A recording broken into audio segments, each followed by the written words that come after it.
Ei, vamos lá, vamos entrando ao vivo. Chamar o professor Marco.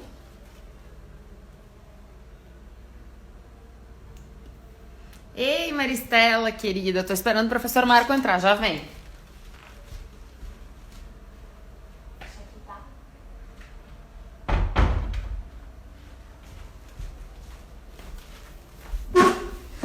Olha quanta gente maravilhosa! Gente! Alex, querido, um abraço, Rafa. Tô esperando o professor Marco entrar pra gente começar aqui a nossa live tradicional de sexta-feira. Sexta-feira, a gente, né, ó, um happy hour, todo mundo, vamos bater papo, vamos conversar, né? Porque já que a gente não pode sair de casa, a gente conversa e toma uns drinks. Eu fiz uma gin tônica. Ai, Maristela, é domingo só. Hoje ainda não quero ficar velha. Tô querendo ficar mais velha só no domingo. Obrigada. Tô brincando, eu não tenho problema com a minha idade, não. Tá tudo bem com ela. Cadê o professor Marco? Vamos catar o professor Marco. Vou catar o professor Marco, ver se cadê ele. Cadê ele? Tô procurando ele também, Alex. Tô procurando ele. Vamos ver se ele já entrou aqui ou não achei. Não, ainda não achei. Bruno, querido, tá aí também, que eu vi que entrou. Bruno, ontem recebi o presente das minhas amigas. Indiquei várias amigas a loja do Bruno. Bruno, ó, Vinoarte, gente. Atendimento personalizado. Queridos demais. João, amado. Então, ó, fica a dica. Eu sempre faço propaganda do atendimento do Bruno porque merece, porque é um atendimento muito querido. Hoje eu tomei um rosé no almoço. E aí agora eu tava com uma vontade de tomar algo refrescante. Aí eu fiz uma gin tônica.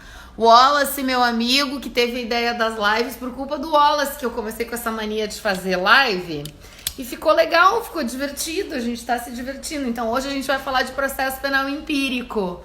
Jovens criminalistas, amores da minha vida, queridos, companheiros de luta, de trincheira.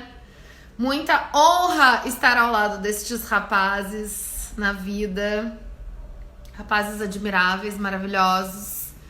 O Wallace rindo aqui, tá rindo, né, Wallace? Agora eu tô aqui esperando o Marco, ó. Chegou! Chegou o professor Marco Aurélio. Hoje a gente vai falar de algo muito especial pra mim, que é processo penal empírico. Vou chamar ele aqui.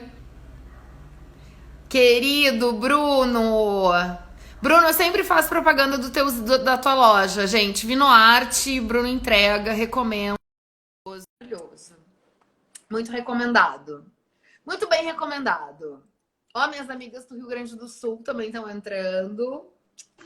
Pessoa com muito internacional. Ô, E aí, Marco, minha vai ter que querida, virar como é que esse você tá? celular Tudo aí, bem? cara. Tá virado. Tá Se vira virado. aí. Você quer que desvire? Tá Te ruim coloca de assim? pé. É De porque eu pé, botei não, aí num você tá tripé. deitado, cara. É, é porque eu botei num tripé, né? Por isso. Mas vira, né? Bota o tripé, mas vira.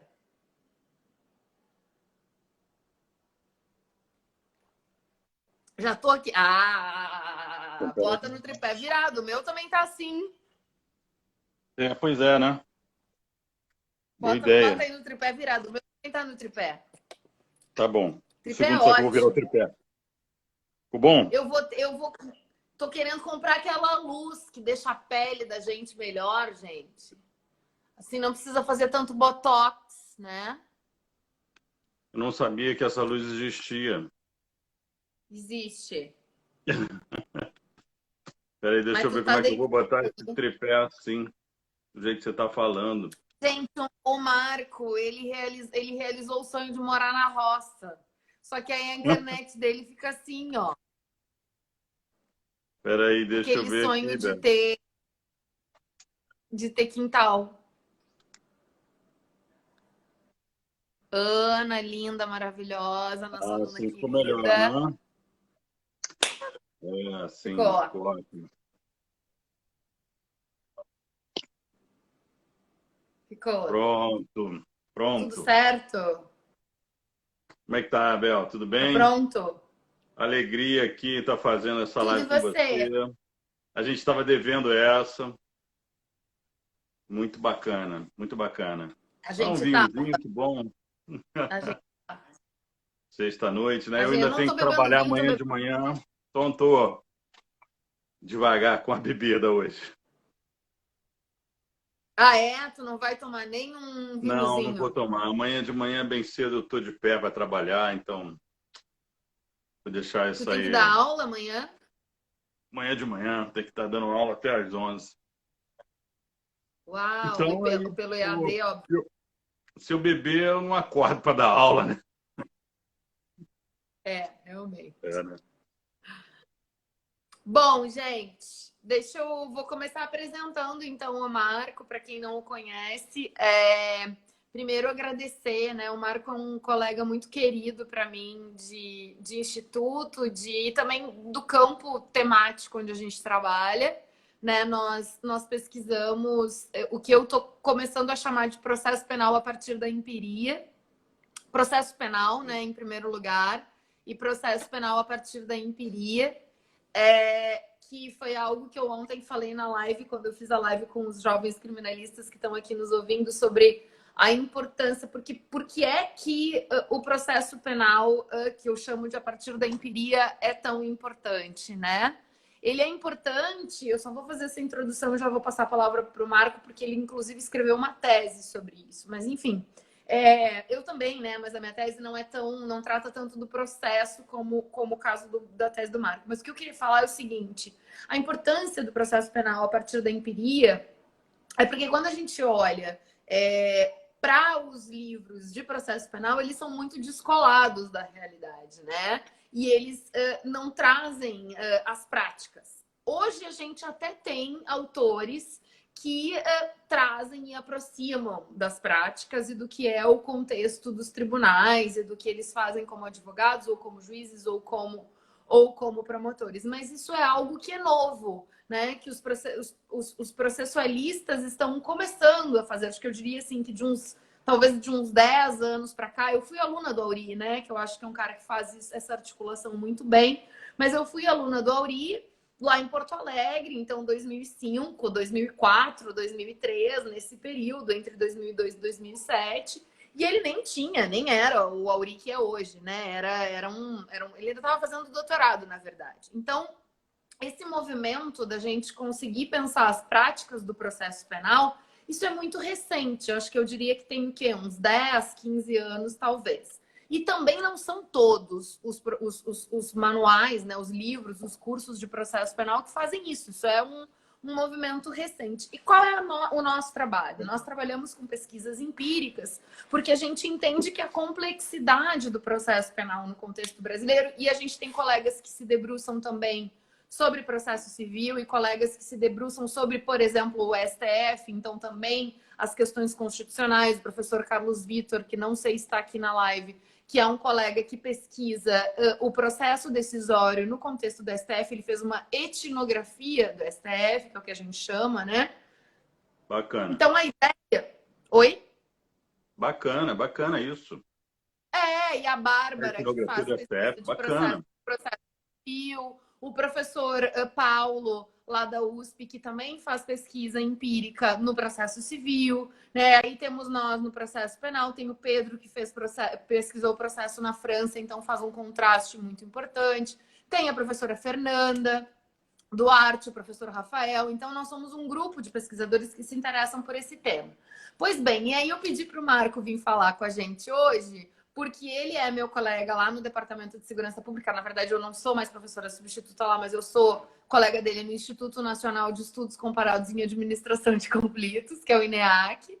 Fui professora substituta no departamento, o curso que o Marco coordena, né, que é o curso de Segurança Pública, e pedi para ele nos dar a honra da participação dele nesta live semanal para falar sobre essas questões que a gente vem pensando, sobretudo quando a gente pensa nessas importações estrambólicas de estándares probatórios ou importações estrambólicas. O próprio Tribunal do Júri é um exemplo de uma importação estrambólica que virou, porque foi uma bricolagem feita, né, ao longo de muito tempo. Então, o processo penal, a dificuldade que os juristas têm, né? Não os advogados criminalistas, mas os juristas, os juízes, os promotores têm para entender que o processo penal é garantia, é garantia de direitos, tem a ver com essa dimensão inquisitorial do processo penal.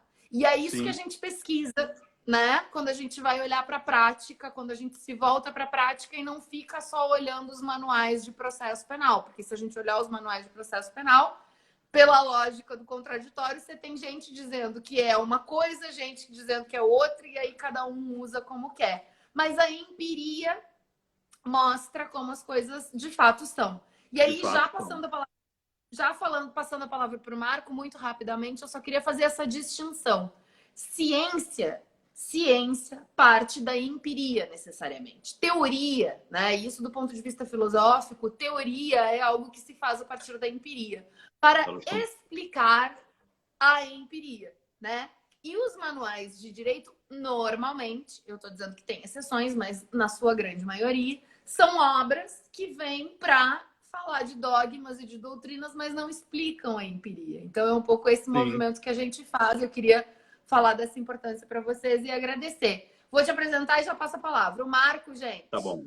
Quem quiser procurar ele ali, além das redes sociais, pode olhar no Lattes, procura lá no INEAC, na UF. Marco é doutor em Direito. Marco é professor de processo penal há muito tempo, né? É um professor muito experiente, que tem muito tempo aí na vida acadêmica, é advogado, criminalista também, em Petrópolis.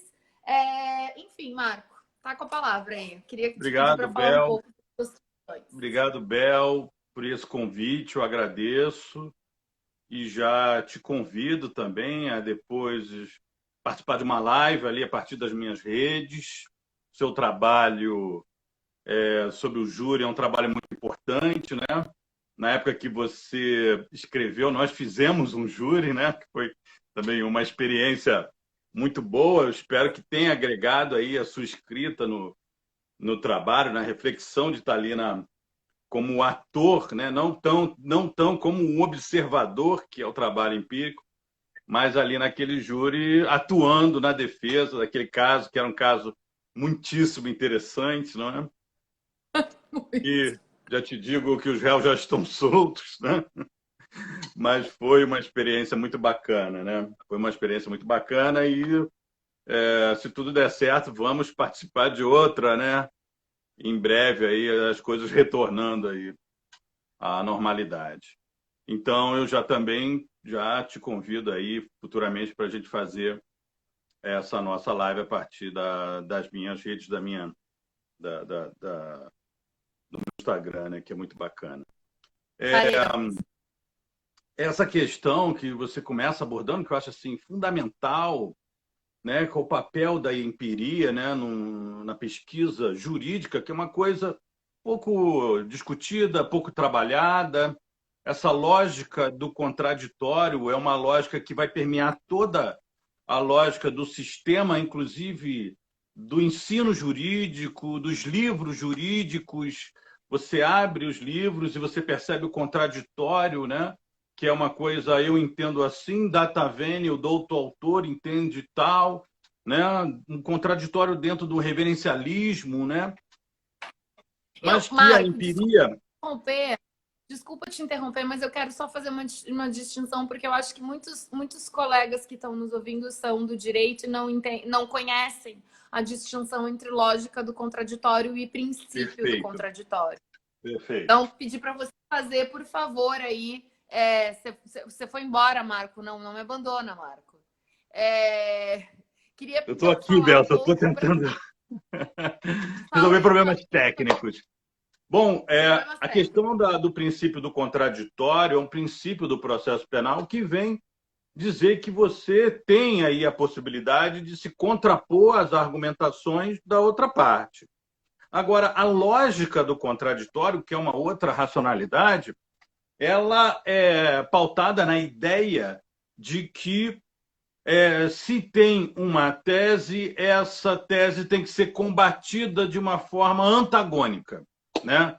E o contraditório, essa lógica do contraditório no processo penal, ela vai fazer com que você não tenha um processo voltado para o consenso, mas um processo voltado para o dissenso. É uma lógica de que esse conflito entre acusação e defesa, de teses contrárias, né, ela vai fazer com que o juiz alcance a verdade. E, de repente, ele vai interromper esse conflito pela autoridade, um conflito que é ad infinito, né? São lógicas que vão se combater, não vão se encontrar, não vão se consensualizar. Isso é um outro debate que a gente pode fazer futuramente dentro dessa justiça consensual, a dificuldade que a gente está tendo em aplicar aí as ideias de delação premiada, de colaboração premiada, as ideias aí de, agora com a reforma, né, dessa parte do Código de Processo Penal, essa atuação do Ministério Público, né, a gente pode, né, que pode deixar de oferecer a denúncia, pode até discutir isso futuramente, quais são os complicadores disso, porque são modelos de pensar o direito importados, né, de outros modelos jurídicos. Eu acho que né? Sim. Eu ia te pedir, porque eu só quero retomar muito rapidamente, se a gente pensar que a delação premiada no contexto brasileiro virou um contrato de adesão que o MP oferece, né? E o advogado e o réu olham e pensam se vão assinar ou não vão, e é um contrato de adesão, o MP dá os termos, diz se quer ou se não quer. Imagina, e chamam isso de algo parecido com a plea bargain, que não tem nada a ver.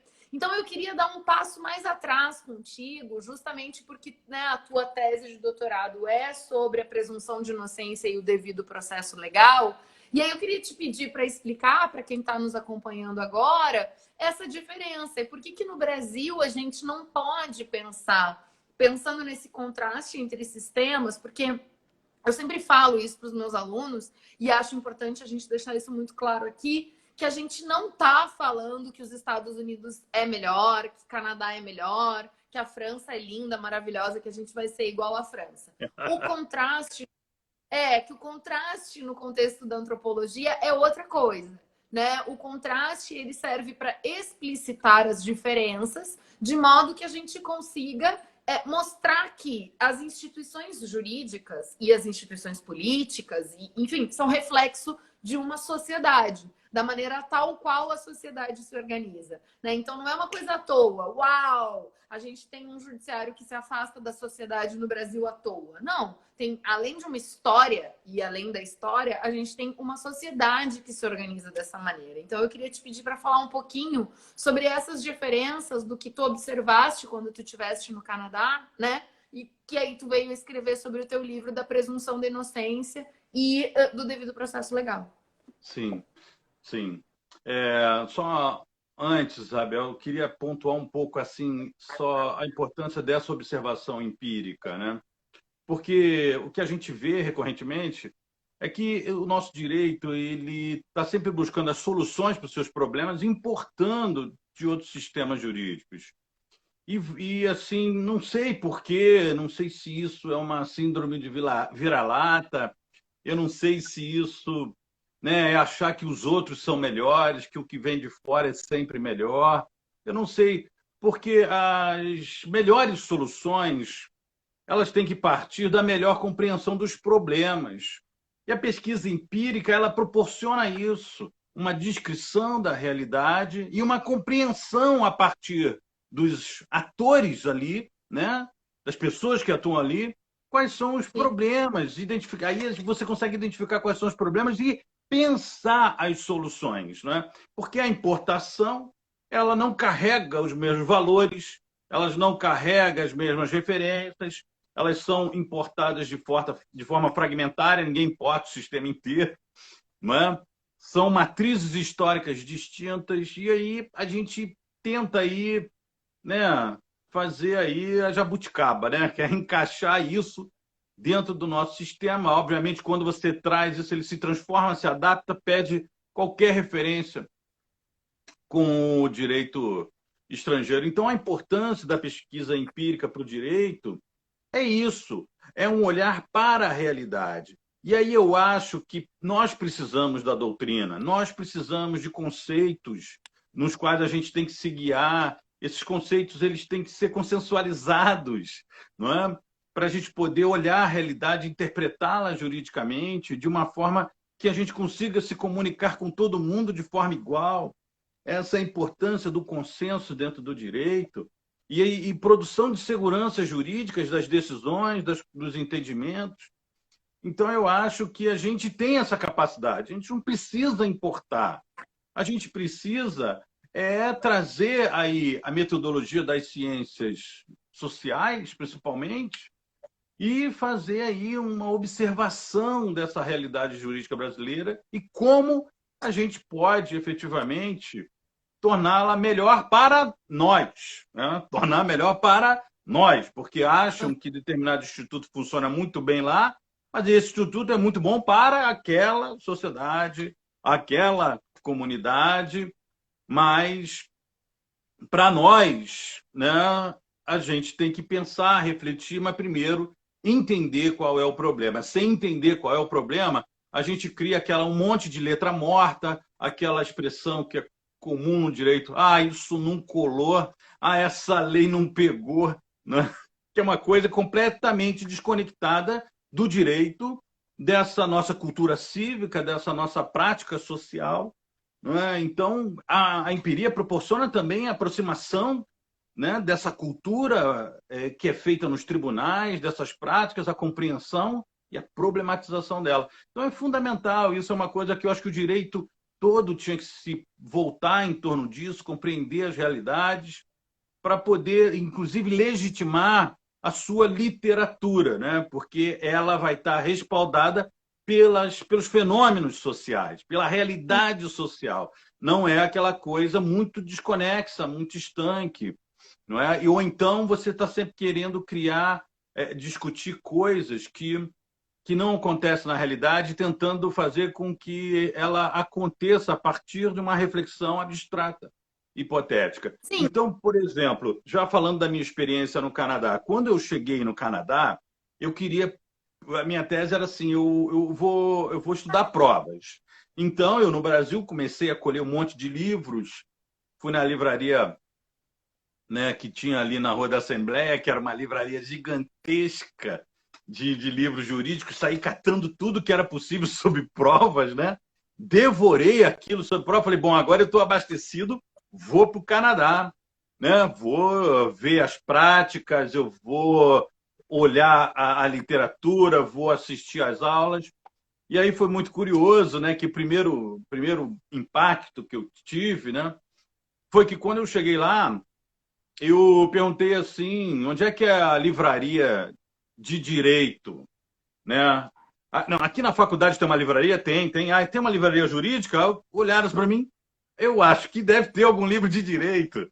Aí eu fui para a livraria, entrei na livraria, perguntei onde é que onde é que estão os livros de direito, né? Qual é o setor, né, que estão os livros de direito? Aí ele falou assim, não tem setor não, ele divide ali a prateleira, metade com finanças. Aí eu falei, gente, como é que é isso, né? Eu acostumado a essa coisa dogmática, né, doutrinária, que é publicação de livros, a importância dos doutrinadores, não é? E aí, conversando com os professores da universidade, eles me explicaram, olha, os livros, Marco, eles não são assim muito utilizados nas aulas, né?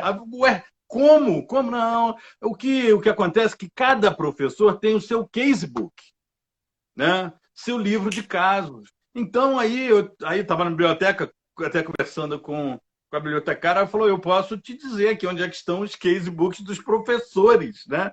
É dos professores. Por quê?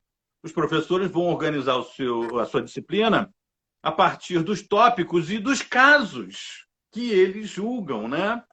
E quais foram a conclusão, o que saiu daquele caso, que tipo de conceito se extrai daquele caso para o direito, né? Que tipo de decisão, quais são os requisitos e os critérios para aqueles casos, como eles se diferenciam de outros.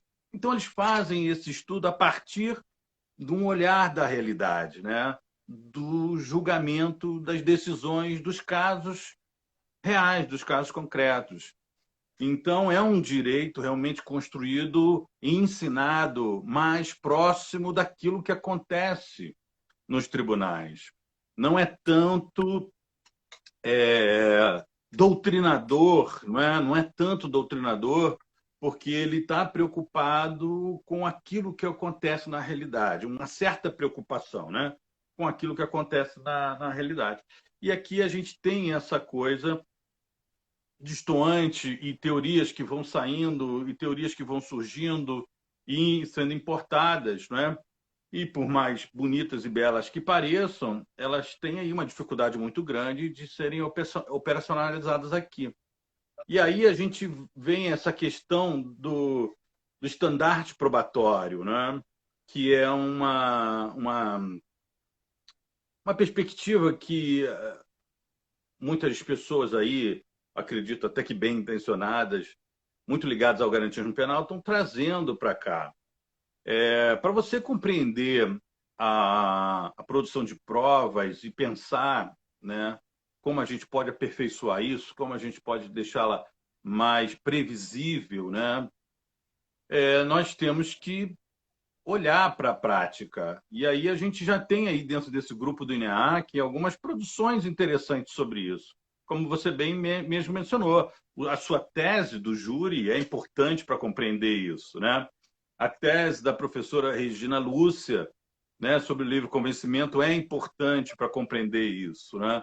A tese da professora Bárbara Lupetti sobre o princípio da imparcialidade é importante para compreender isso, né?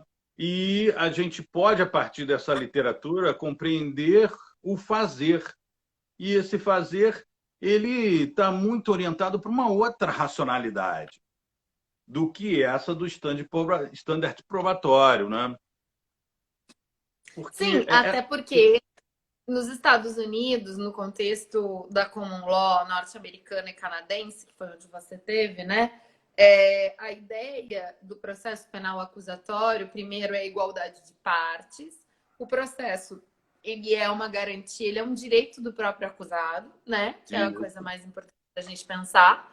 E as provas, elas são decididas de comum acordo. Então, as partes recebem os registros da polícia, trazendo o assado para a nossa brasa. A polícia não produz um inquérito, o que é o primeiro ponto.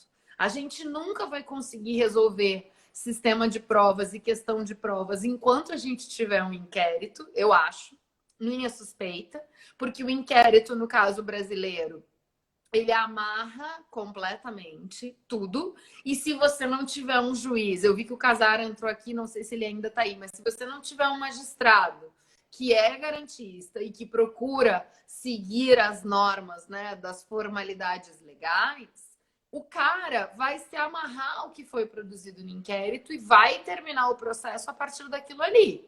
Então, assim, é raro um juiz que vai pensar numa produção de provas bem feita e que não vai ficar o tempo todo voltando lá. E aí, eu penso na minha experiência empírica, né?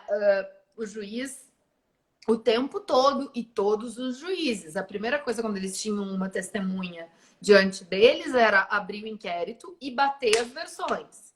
Então, não havia uma nova produção, né? Esquece tudo aquilo. Não, o inquérito era um documento registrado, oficial, e essa versão do inquérito continuava sendo a versão a ser combatida. Então, assim, eu acho que assim, essa questão de usar o modelo, e é isso que eu digo, muito bem intencionados, a ideia dos colegas que vêm trabalhando isso é muito maravilhosa, é dar previsibilidade aos julgamentos e é amarrar os fatos, né? Só que no Brasil... Essa discussão é importante porque ela abre, né, os olhos para a importância de se discutir algum padrão probatório, né, que o nosso processo, pelo livre convencimento, né, de acordo com as pesquisas, não tem. É o livre convencimento associado com a busca da verdade real, né? E a busca da verdade real ela não tem limites, o que é verdade real, né? Nem a física mais usa isso. Então, mas eu acho importante essa discussão porque ela vai chamar a atenção para essa necessidade de se pensar algum critério de produção de provas, né? O que acontece no sistema anglo-americano que eu acho importante a gente marcar para pensar o nosso, né? Primeiro que você tem uma cultura do mainstream, né? O que é o mainstream? É a corrente principal. É aquela cultura que diz, olha, se você estudar bem, você vai ser admitido numa se você se comportar, se você estudar direito, tirar boas notas, você vai ser admitido numa grande universidade. Se você entrar numa grande universidade, estudar bem, se dedicar, for o aluno primeiro da sua classe, você vai ter um bom emprego, você vai ser bem-sucedido. É uma cultura que vai valorizar essa coisa do mainstream, da corrente principal. E aí, o que acontece? Então, você vai incutindo na cabeça do sujeito um parâmetro para que depois você vai compreender no direito que a categoria reasonable, né, razoável, além de uma dúvida razoável, que é uma coisa que está se pensando aqui hoje, né, ela tem que estar associada a um parâmetro para eu dizer que isso é razoável ou não, eu tenho que dizer que ele se afasta ou se aproxima de determinado parâmetro, que é um parâmetro consensualizado, é um parâmetro socialmente compreendido. Fala. E que é um parâmetro moral. Que é um parâmetro moral, fundamentalmente isso. É reconhecidamente moral. O juiz moral. É moral, mas tem a ver, inclusive, com a religião. Porque os caras são protestantes. Eles assumem que é moral. Né? Isso tem tanto a ver com a religião. Isabel, isso tem tanto a ver com a religião protestante, que é essa ideia de que você só pode condenar no processo quando você alcançar esse pradão para além de uma dúvida razoável, que eu explico aqui, é algo que o Garrapon fala muito bem, que é algo em torno de 75%.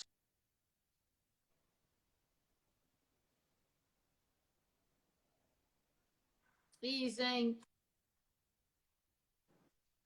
Tão ligado à religião que foi uma escolha não se pensar em...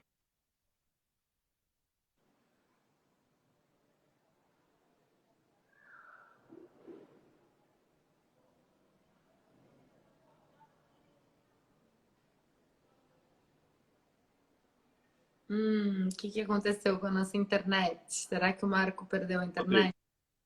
Voltou? Voltou? Voltou. Então, caso os jurados condenem alguém com essa afirmativa de que de uma verdade absoluta, de uma certeza absoluta, e mais tarde verificar que foi um erro, esses jurados estão condenados a um inferno. Então, para proteger a alma dos jurados, é que se cria um padrão de prova que não busca uma verdade absoluta, que busca uma verdade para além de uma dúvida razoável. E aí é uma coisa assim que eu acho muito importante e que eu acho que essa coisa deveria ser pensada para ser incorporada ou refletida ou, sei lá, trabalhada no nosso direito de acordo com as nossas peculiaridades, que é a ideia de que Isabel, agora estou vendo o armário, não estou te vendo mais, alguma coisa assim. É a ideia de que em determinado momento no procedimento do trial by jury, o juiz, ao final, se volta para os jurados e dá o critério de decisão, porque toda decisão tem que ter um critério, e esse critério tem que ser explicitado, esse critério tem que ser público. E qual é o critério que o juiz dá? São as garantias dos acusados. É a garantia de presunção de inocência, é a garantia de que o ônus da prova é da acusação. Ele vai e diz, se vocês têm uma dúvida, tem que absolver. Se essa dúvida for razoável, tem que absolver. Se for para além de uma dúvida razoável, então vocês podem condenar. Então, mas quem faz isso é o juiz. E quando, por exemplo, você vai ver esse discurso no júri, ele está muito ligado a um discurso de parte, a um discurso da defesa, a defesa que fala em presunção de inocência. E lá, obviamente, que a defesa fala em presunção de inocência, desqualifica as provas, mas o papel de esclarecer esses critérios de decisão, né, é um papel do juiz. né? O papel que o juiz exerce esclarecer quais são as garantias constitucionais envoltas desse julgamento aqui. E eu acho que isso seria assim, uma coisa que a gente poderia pensar para aprimorar, né, o nosso Tribunal de Júri, entre tantas outras coisas, não é? Mas para aprimorar a qualidade das nossas decisões e a conformidade dela com o nosso ordenamento jurídico, né? Que eu acho que é um desejo aí de muitos juízes, de doutrinadores, de muitas pessoas que estão comprometidas com o processo democrático, não é? Isso eu acho assim muito importante.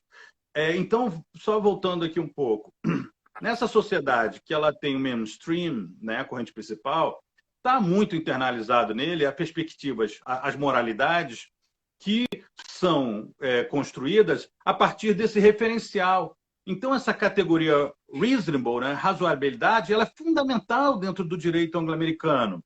Fundamental. Então, quando o júri está sendo aí instigado a avaliar determinada prova para além de uma dúvida razoável, o que é razoável? Razoável é aquilo que é ordinário, que é corriqueiro, aquilo que está próximo, né? Aquela moralidade do mainstream. E não razoável é aquilo que está afastado.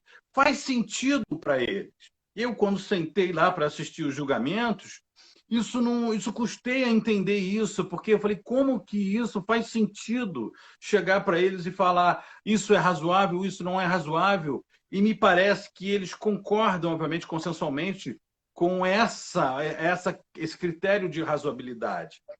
E aqui, não me parece que a gente tem isso ainda muito construído. Eu acho que a gente poderia debater, porque quando a gente fala em princípios da razoabilidade, me parece que não é uma coisa assim tão refletida, né? Eu acho que merecia uma reflexão, né, sobre isso, alguma coisa que a gente pudesse, né, tentar se agarrar um pouco.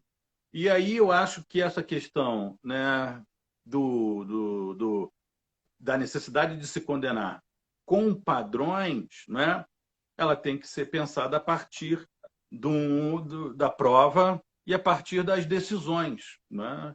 Porque, por exemplo, né, o artigo 156 e seguintes do Código de Processo Penal, ele vai dizer que o juiz tem poderes instrutórios, inclusive para, na dúvida, né, ele realizar diligências. Se você vai utilizar um critério da presunção de inocência na produção de provas, e não somente como elemento decisório, mas na produção de provas, a gente tem que pensar, então, que na dúvida o juiz tem que interpretar, né, aquela prova com algum parâmetro que vai dizer, olha, eu estou na dúvida, então isso tem que favorecer o acusado. Eu estou na dúvida, essa prova apresentada pela acusação não me convenceu, não é suficiente. Não é? E não buscar diligências, né? Não na coisa da busca da verdade real. Né? Pode falar, Isabel. Mas me parece, isso tudo que você está falando, fica muito complicado, porque uma coisa é, quando a gente pensa, né, numa sociedade normalizada, como a sociedade norte-americana ou canadense, em que, por exemplo, num caso de coronavírus, não saia na rua. As pessoas não saem na rua. Não fale cuspindo no seu coleguinha. As pessoas não vão cuspir no coleguinha, porque tem uma noção de respeito às individualidades, mas isso eu estou querendo dizer que isso é uma sociedade normalizada, em que a regra tem que ser respeitada para o meu bem, para o seu bem, para o bem de todos nós. Então, assim, se a gente pensa uma sociedade como a brasileira, em que isso não é internalizado e que há uma hierarquia e que o magistrado vai aplicar a lei penal, qualquer lei, de acordo com o seu livre convencimento motivado, como você pensa em standards? Isso é uma pergunta assim, que eu tenho para mim mesma, né? Não tem como. Porque você está falando de um juiz que vai produzir uma decisão do alto da sua relação com aquele processo. E é por isso que a gente sempre... Por isso que esse ditado de... Como é que é? De cabeça de juiz e de bumbum de neném, aquele ditado, ele só tem sentido nesse lugar, onde você tem o livre convencimento motivado do juiz. Porque aí ele pode decidir completamente diferente do que o juiz da vara vizinha decidiu. Porque é da cabeça dele. Ele, né, e é o que permite também, no caso dos tribunais superiores, o surgimento dessa ideia de entendimento. Porque o entendimento nada mais é do que uma mentira para um consenso que não existe.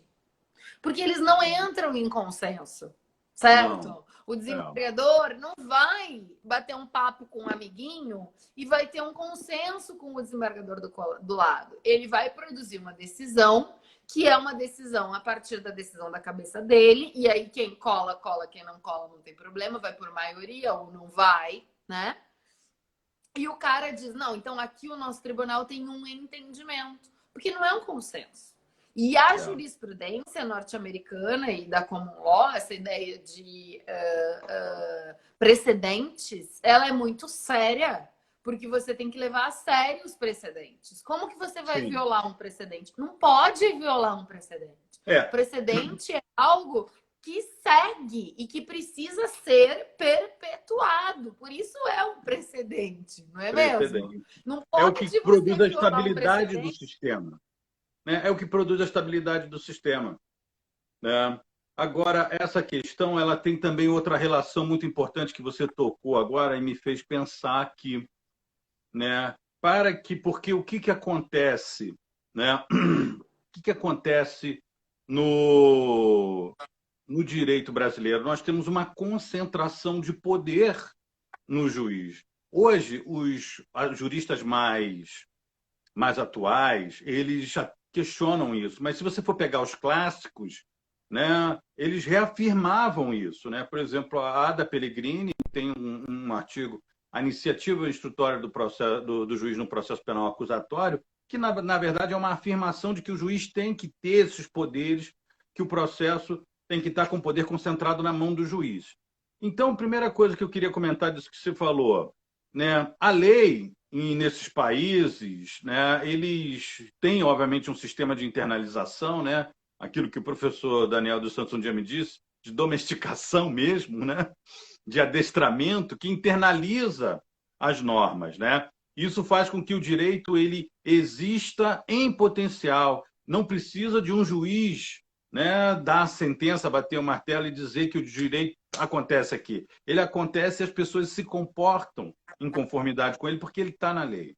Mas tem outra coisa também, porque a lei é construída na perspectiva de que ela favorece as pessoas, ela protege as pessoas. Então, quando eu digo lá que o devido processo legal é um direito das pessoas acusadas, elas compreendem como algo positivo. As regras do processo devem ser, né, protegidas e respeitadas, porque é aonde eu me defendo enquanto cidadão. O processo é um instrumento de minha defesa. Então, é uma coisa que eu Claro. interpreto positivamente. Então, se é Ah, bom para mim, eu quero.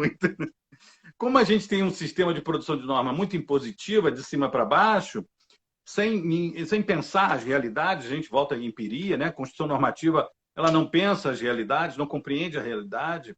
E aí ela fica desconexa com essa realidade e as pessoas não compreendem a norma como algo que lhe protege, lhe favorece. Então, é a razão dos descumprimentos da lei, né? A lei é autoritária, então. A lei, então, ela vem aqui só para tolir a minha liberdade de decisão, e aí os comportamentos são desviantes da norma, né? São desviantes, e aí aquela coisa que a gente discute, a cultura do malandro. O bom é o malandro que desvia da norma, né? É o cara que, pô, guardei meu lugar na fila porque eu paguei, você ficou aí, chegou atrasado e não sei o quê. Cria-se uma cultura de desvio da norma. Né? Ao passo que a perspectiva da construção da norma nesses países é de algo que tem que ser respeitado, que é algo que nos favorece, é algo que nos protege. E aí, então, esse poder no processo ele é dividido. O processo é dividido, o poder do processo é dividido entre o juiz, os advogados, os jurados e a lei. Né? Então, e o a promotor? ideia... Oi? E a acusação? As partes, né? As partes, acusação e defesa. E como esse é um pensamento liberal, do liberalismo político. A ideia, né? O Friedman fala isso, que o poder ele tem que ser dividido para ser melhor controlado. Essa é uma ideia liberal. Não é? E que o poder concentrado ele cria margem para a arbitrariedade. Por isso que o liberalismo pensa de descentralização do Estado e descentralização do poder, que é a verdade, né? E eu acho que a gente, para pensar estandarte probatório, nós temos que necessariamente, você colocou isso muito bem, pensar a distribuição do poder no processo, porque senão quem é que vai controlar isso? Não há que falar de controle probatório, né, se você tem o poder concentrado na mão de uma única pessoa. Não há como controlar, a não ser que você divida esse poder, não é? Dentro do processo. E a Então, por exemplo, questão do inquérito também, né? Eu fico pensando muito no inquérito. Que como no contexto brasileiro o inquérito amarra muito a produção de provas e tá ali e não sai desse lugar, né, do inquérito, a polícia que faz, é a polícia que... Então, na hora que isso chega no judiciário, já está amarrado, né? Na verdade, na prática, a empiria nos mostra que 90% dos casos não fogem do que está no inquérito. não Assim. pode. A minha etnografia no júri me mostrou isso. Assim, não tenho nenhuma dúvida do quanto os juízes e os promotores e até os defensores, porque eles estão ali, né? Eles, né? Outra relação com o processo. Eles estão o tempo todo lidando com esse inquérito. Então, enquanto o inquérito existir desta maneira como existe, estamos ferrados, né? Porque nunca vai deixar de ser a amarração inquisitorial de uma versão. É aquilo que o Kant fala da armação do inquérito. Armação não no sentido pejorativo, mas no sentido de como é que a gente vai montar esse quebra-cabeça aqui e vamos mandar para a promotoria, né? Eu posso montar assim, posso montar assim, posso montar assim, mas eu vou montar assim, vou mandar, não é? E aí você desconstituir isso, né? Sem realmente uma efetiva presunção de inocência e distribuição da carga dos poderes, né, no processo, a defesa ela fica rendida, né? Ela fica com poucas possibilidades de passar por isso, né? Hoje se discute também essa questão da possibilidade de você produzir aí uma investigação, né? A defesa poder ter essa capacidade, isso também é importante, porque isso é o que existe nos sistemas anglo-americanos também, né? O que a gente vê lá? Obviamente, a gente vai ter que fazer isso uma coisa diferente. A gente vê lá que grandes escritórios contratam investigadores aposentados, né, para poder produzir prova, né? Eles são pessoas que têm essa habilidade, né? Esse feeling, né? Esse faro policial, né? Como diz a Beth Albernaz, e pessoas que vão, né, poder produzir aí determinadas provas e você levar elas a juízo. Isso é uma coisa muito curiosa. E a gente fica aqui muito amarrado a isso que sai da delegacia de polícia. Nós, advogados, sabemos, a gente trabalha em cima disso, né? Daquilo que é produzido e reproduzido pelo Ministério Público, porque também a grande maioria dos relatórios da delegacia de polícia, né, viram a denúncia, né? Às vezes mudam muito pouco, né? Eu me lembro que eu tinha um colega, um amigo, que era um promotor de justiça, ele falava, eu tenho um bom delegado. Um bom delegado era aquele que fazia um relatório tão bom que ele não precisava mudar nada, ele transformava em denúncia, né? Era assim, um bom delegado, né? Um bom delegado. Isso é uma coisa assim, curiosa. A gente já está chegando no nosso limite de horário, daqui a uns 10 minutinhos. E tem 3 perguntas muito interessantes que eu gostaria de te propor para você responder. Ótimo. Duas se juntam, que é o juiz das garantias. Então, o juiz de garantias, ou das garantias, se a implantação do juiz de garantias vai mitigar, de uma certa maneira, isso tudo. E aí eu queria te ouvir, porque eu tenho uma ideia sobre isso pensando no contraste com a Argentina, que eu li muitas teses e trabalhos da Argentina, mas quero te ouvir, né? Os colegas também querem te ouvir certamente, que estão nos ouvindo aí. E outra pergunta muito boa foi a questão da prova pericial, que daí eu falo daqui um pouco para você responder também, e um comentário da Letícia de que depois a gente fala. Mas então vamos lá, juiz de garantias, o que tu acha? Vai ajudar, não vai ajudar? Eu acho que o juiz de garantias ele vai ajudar. Eu acho que ele vai ajudar. Ele ainda não é um modelo ideal, né? Eu acho que é um passo para a gente, sei lá, futuramente pensar num juiz de instrução, né?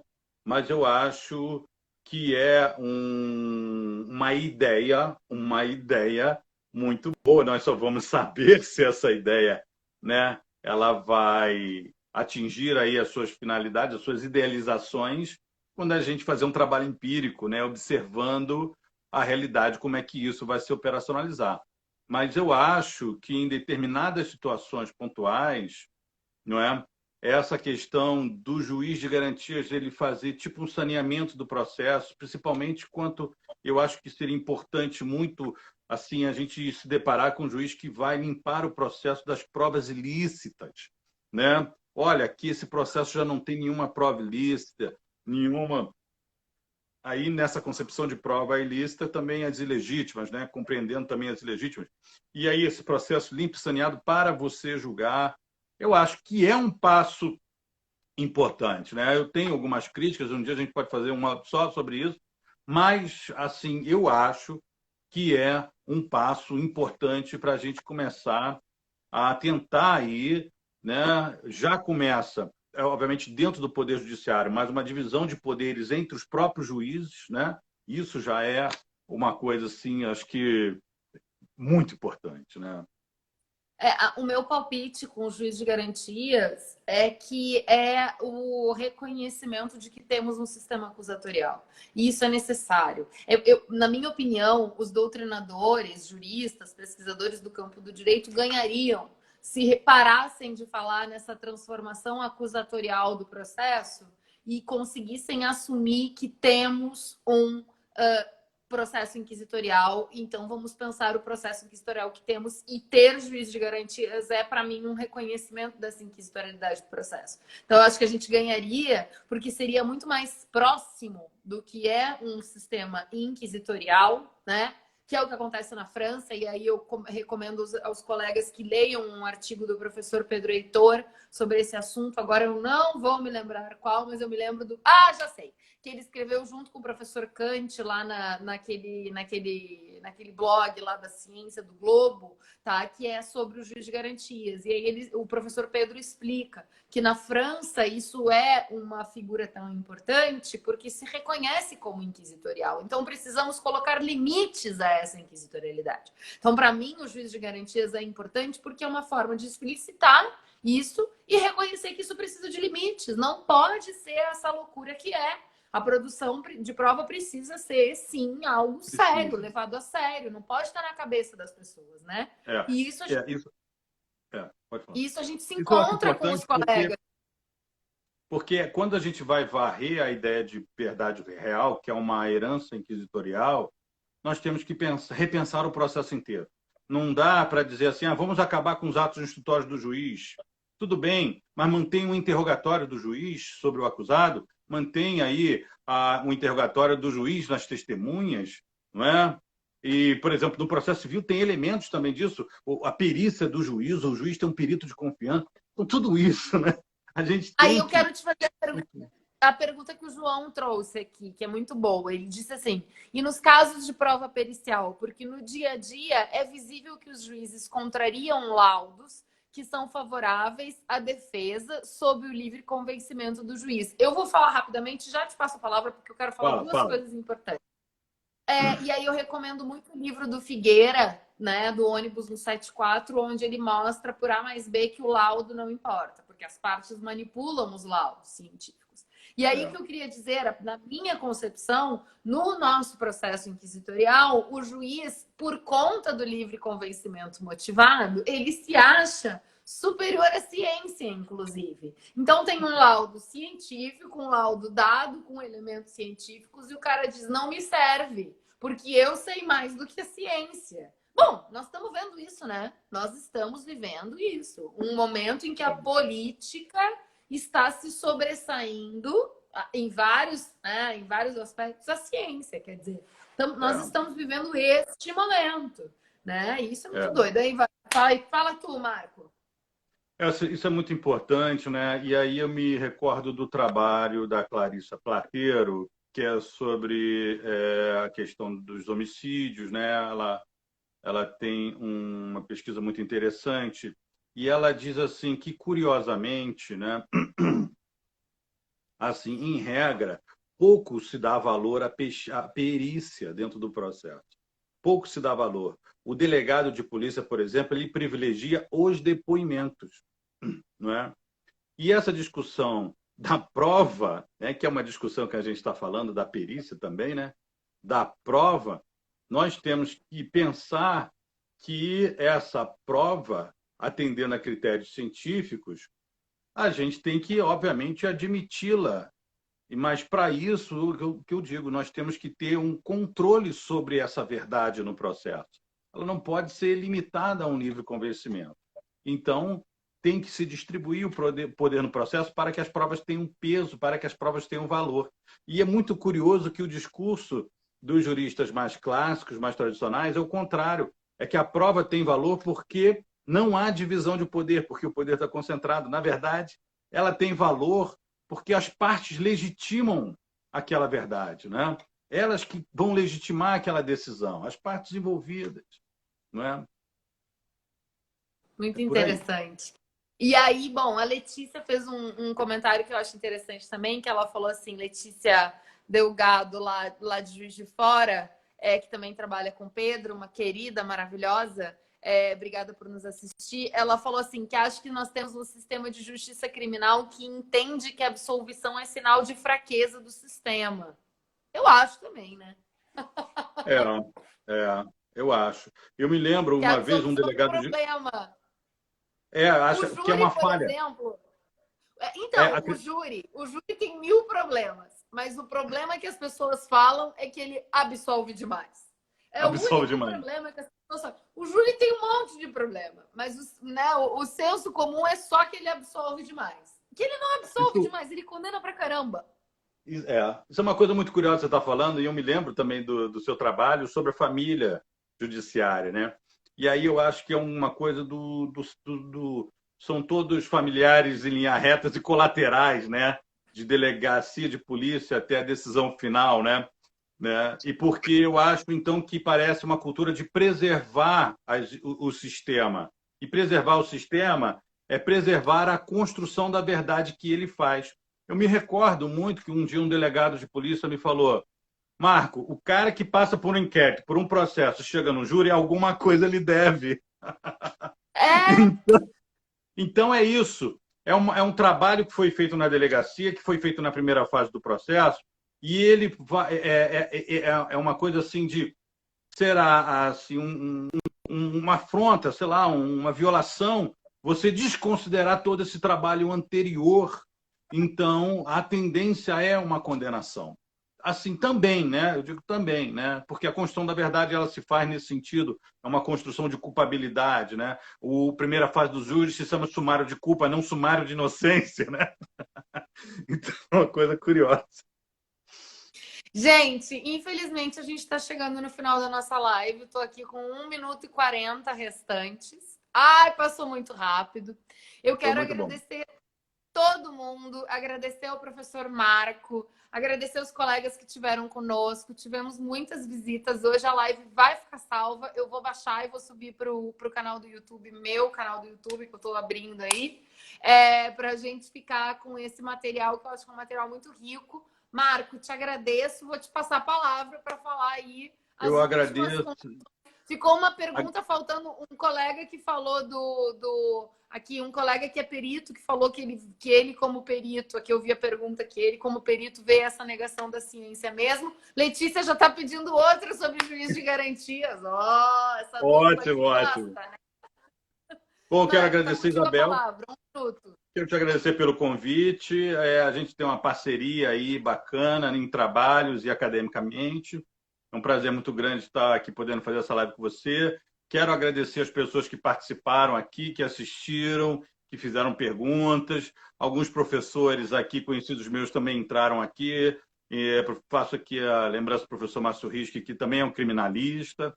Quero E o agradecer Portes demais aqui a também. participação. Oi? O Portes também. O Marco Posse também, que é lá, trabalhamos lá no escritório. Muito obrigado aqui a todos e, poxa, gostei muito desse bate-papo. Eu vou salvar, vai ficar salva por 24 horas. Foi maravilhoso, Marco. Eu já vou transcrever isso aqui, acho que já dá um artigo, hein? Opa!